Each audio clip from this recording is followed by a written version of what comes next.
Halo. Warahmatullahi wabarakatuh. Anak-anakku kelas 3A, 3B dimanapun kalian berada. Hari ini adalah hari Kamis. Insya Allah di pelajaran kali ini kita akan belajar pelajaran sejarah kebudayaan Islam. Oke, langsung aja kita mulai pelajaran hari ini. Di bab yang pertama, pelajaran yang akan kita pelajari yaitu materinya tentang letak geografis Jazirah Arab. Kenapa sih kita harus belajar tentang letak geografis Jazirah Arab? Anak-anakku dimanapun kalian berada, sekarang Bapak mau tanya, siapa sih Nabi kita umat Islam? Pasti tentunya kita semua sepakat Nabi kita, Nabi umat Islam adalah Nabi Muhammad Sallallahu Alaihi Wasallam. Nah sekarang pertanyaannya, cinta gak kalian dengan Nabi kita Nabi Muhammad? Tentu kalian semua sepakat bahwasanya kalian semua mencintai Nabi Muhammad Sallallahu Alaihi Wasallam.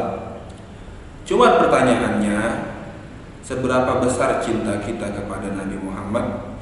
Itu bisa dibuktikan dengan seberapa besar pengetahuan kita terhadap Nabi kita Nabi Muhammad Sallallahu Alaihi Wasallam.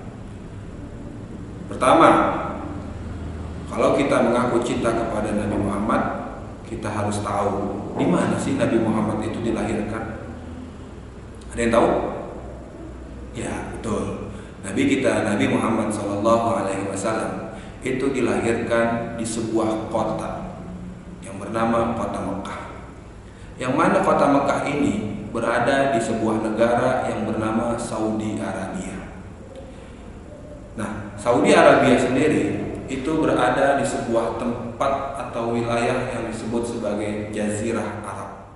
Kalau kalian lihat di peta di halaman 4, jika kalian lihat di situ, itu kalian bisa saksikan atau bisa lihat bahwasanya negara Jazirah Arab atau negara Saudi Arabia itu dikelilingi oleh beberapa negara tetangga seperti negara Yaman, Oman, Uni Emirat Arab, Kuwait, dan lain sebagainya. Sekarang, ada yang tahu wilayah Jazirah Arab itu tempat yang seperti apa? Ya benar, wilayah Jazirah Arab itu adalah wilayah yang dikelilingi oleh padang pasir yang sangat luas, yang dikelilingi oleh gurun pasir yang sangat luas. Berbeda dengan kita di Indonesia, di mana di Indonesia itu tempatnya dikelilingi oleh pohon-pohonan yang rimbun. Iklimnya pun berbeda. Kalau di wilayah Jazirah Arab itu adalah iklimnya sangat panas, berbeda dengan di Indonesia yang beriklim sejuk atau tropis. Maka pembahasan selanjutnya yaitu tentang penduduk wilayah Arab atau penduduk bangsa Arab. Nah, kalau kalian perhatikan di bukunya, penduduk Arab atau bangsa Arab atau penduduk Jazirah Arab itu terbagi menjadi 3. Yang pertama ada suku Arab kuno, yang kedua ada suku Arab asli, dan yang ketiga ada suku Arab pendatang. Nah, sekarang kita akan masuk pembahasan yang pertama yaitu suku Arab kuno.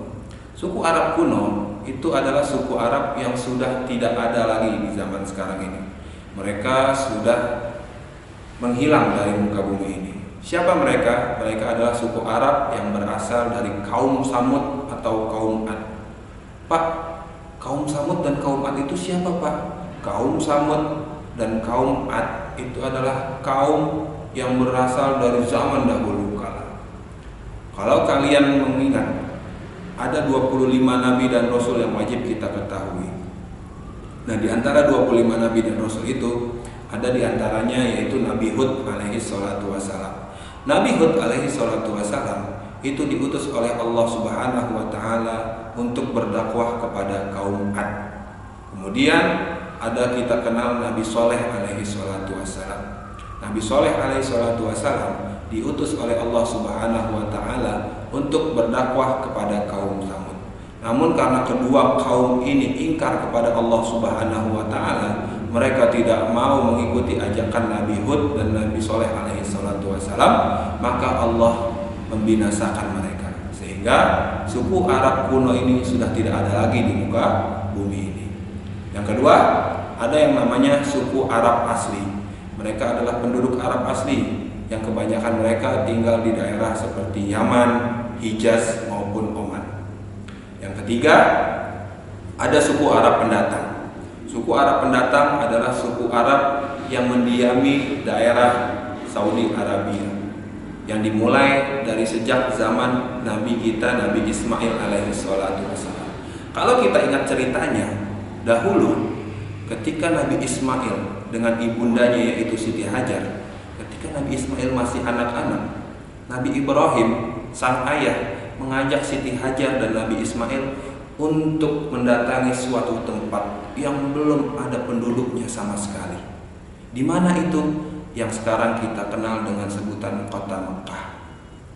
Kemudian tatkala Nabi Ismail dengan Siti Hajar sampai di kota Mekah, Nabi Ibrahim pun meninggalkan Siti Hajar dan Nabi Ismail yang masih kecil tinggal di kota Mekah tersebut. Singkat cerita, akhirnya Nabi Ismail pun besar di kota tersebut dan mempunyai keturunan.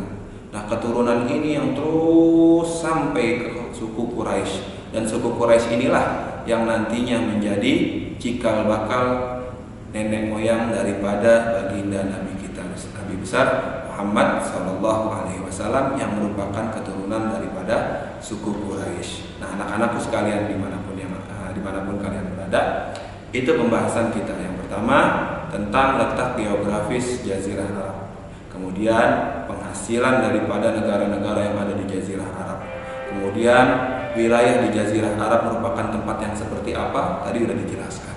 Kemudian suku apa saja yang mendiami daerah Jazirah Arab juga tadi sudah Bapak jelaskan. Anak-anakku dimanapun kalian berada, selanjutnya Bapak akan coba berikan kalian latihan. Nggak banyak, biasa 5 aja. Yang pertama, jangan lupa ditulis soalnya, kemudian berikan jawabannya yang baik dan benar. Yang pertama, di manakah Nabi kita Nabi Muhammad Sallallahu Alaihi Wasallam dilahirkan? Itu yang pertama. Yang kedua, negara Saudi Arabia itu berbatasan dengan negara-negara seperti titik-titik. Soal yang kedua. Nah, sekarang soal yang ketiga nih. Daerah Jazirah Arab merupakan daerah yang dikelilingi oleh titik-titik. Bisa dong? Ya. Kemudian yang keempat, sebutkan suku-suku yang ada di daerah Jazirah Arab. Oke, itu soal yang keempat.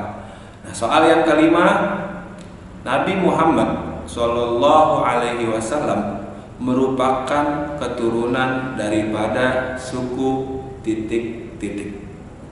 Bisa dong? Tadi udah dijelasin. Kalau kalian menyaksikan video ini dari awal, tentu pasti kalian bisa menjawab soal-soal yang Bapak berikan.